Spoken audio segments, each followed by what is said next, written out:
Hürmetli vatandaşlar, bugünkü leksiyalarımızla başlayımız. Leksiyada Sıdık Roze, Washington'da sözleyimiz. Bugünkü saat 2019 yıl 4. ayının 11. günü. Haftaki Perşembe. Sizlerle leksiyan sözleştim. Bunun iki eğizi vaziyet alakadar hadisler. Mesela olaylı 10. günü müşaharlıkta. Tibet'ten, Serger'den daha ise Dalayla ama yeni dikliydi. Hindistan'da doktorxanaya kirib qoldi. Xabarlarda bir ikki kunni yaxshi bo'lib chiqib ketadi deyildi. Undan keyin mana shu ikki kun ichida kelayotgan xabarlarning mavzulari da o'zgarish bo'lyapti. Demak, ya'ni keskinlikni ifodalaydigan mavzular da xabarlar kelyapti. Biz shularning bir qismini tayyorlab bugun elib chiqdik. Vatandaşlara leksiya orqali topshiramiz. Birinchi mavzu. Leitzer, Amerika Qo'shma Shtatlarining savdo vakili Leitzer va Liu He, Jungoning savdo vakili Liu He telefonda so'zlashdi. Amerika Moliya ministri nihoyat zo'r qurilma xarakterli islohot olib berishdan umidi tug'ildi dedi. Mavzula xabar 10. ayının 10. günü Dovitor bitet ilan kılındı. Xabar bundan başlandı. Demek Cungo tarafı ilan kılındı cuma vatandaş. Amerika Cungo savdo uğraşı bir yılga yakın davamlaştı. İki devlet vekilleri bir qancha qitim suhbat edib bordi. Hem de hazır kelishim imzolaydigan umid tug'ildi. Amerika'nın talebi mundaq idi. Cungo qurilma xarakterlik islohot elib berishi kerak. Amerika Qo'shma Shtatlarining talebi mundaq idi. Cungo qurilma xarakterlik islohot elib berishi kerak. Universal matbuotlar 4. ayının 10. günü mundaq xabar qildi. Amerika Qo'shma Shtatlari Moliya ministri Steven Mnuchin 9. günü mundaq ko'rsatdi. Men va Amerikaning savdo vakili Leitzer haftaning 2. günü kechda Jungoning muavin vaziri Liu He bilan davomli savdo suhbat olib bordi. Mnuchin davlat majlisida guvohlik berish yig'inida mundaq ko'rsatdi. Mundaq hisoblayman. Biz ilgirlashga erishdik.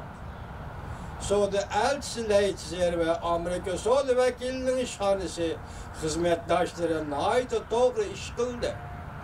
Men bu kechda Leitzer bilan birlikda muavin vazir Liu He bilan telefonda suhbat o'tkazamiz. Mnuchin yana mundaq ko'rsatdi. Agar biz suhbatni tamomlaydigan bo'lsak, ondaqda aldığımızda yüz beradiğini nihoyat zo'r qurilma xarakterli islohotdir. O mundaq ko'rsatdi. Ya'ni cho'ng masalalar bor. Bir taraf qilishga tegishli. Xabarlarga asoslanganda Amerika Jungo ikki taraf vakili eng oxirigacha elishib, savdo kelishimining tafsilotlari haqida suhbatlashdi. Shunda qilib Prezident Trump bilan Rais Xi Jinping suhbati o'tkazilmoqchi bo'ldi. Ikki davlat rahbarlari savdo kelishimiga imzo qo'yib, savdo urushini oxirlashtirmoqchi bo'lgan edi. Angliya pul muomala gazeti 4. ayning 3. kuni mundaq ko'rsatdi. Söhbət əhvalını doklad qılğanda anlayan kişilərin görüşdükcə Amerika Cungo yuqori dərəcəlik əməldarları iki tərəfdən kelişim imzalar. Uzun müddətdən beri savdo talaş tartışını, savdo urushini oxirlashtirishga to'sqinlik qilgan to'saqlarni supurib tashladi. Demak, oradagi suhbat jarayoni to'saqlar elib tashlandi. İki taraf yani kelishimni qandoq icra qilishni talashdan chiqilmoqda. Hozir kelgan xabarda deylik, tunigun bu xabar keldi deylik. Demak, bu yerda hozir Jungo korulma karakterlik ıslahat elip veriş koşuldu degen gep bu leksiyanın mezmunu hazır kergen bir haberden nimi değildi. Amerika Koşmuş Ştatlarının Cungu bəgən vədlərini işğə aşırış üçün ona nazaret kılış bon kişisi. Amerika kurulğan ve kuruş gerek boğan nazaret kılış bon kişisi kuruş bu. İki devlet koşuldu. Ortak tonuş geldi. Demek iki mesele hazırlığımız iki işçi de hazır buldu. Ki yanıkandak özgürüş oldu. Bunu bilgili olmaydı vatandaş. Çünkü bu sohbet. Çünkü bu iki devlet oturusudaki sohbet. Çünkü bu iki devletten canıcan menfaati bir takşıdığın mesele. Yani özgürüş buluş mümkün. Bırak hazır. İki noktada, en mühim noktada Cumhur yol koydu. Amerika Koşmuş Ştatları makul dedi. Diyen tek gep bulamadı. Devam.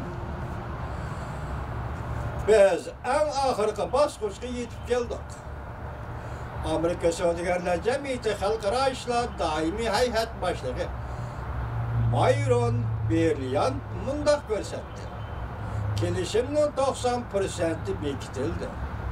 Lekin en ahırkı 10% kısmı intayin bir kısımdı. İntayin eğir bir kısımdı. Yani mürekkep bir kısımdı. Bu pek kol tutulğan bir kısımdı. İki taraftan bunlaştırışkı mecbur bulundu dedi. Bloomberg agenti 4. ayının 4. günü mundaq gösterken idi. Aksaray'da Soda Məsləhətçisi Navarro mundaq dedi. Maratonçu musabakanın en ahırkı 1 kilometre en uzun ve en muşakkatli olur. Maratonçu uzun yürüyüş musabakasının en ahırkı 1 kilometre en mürekkep ve en eğer yakın muşakkatli olur. Okşaşta vakti Amerika Prezidenti Trump 4. ayının 4. günü Lüho bilen görüşkende şunda kıyas kıldı.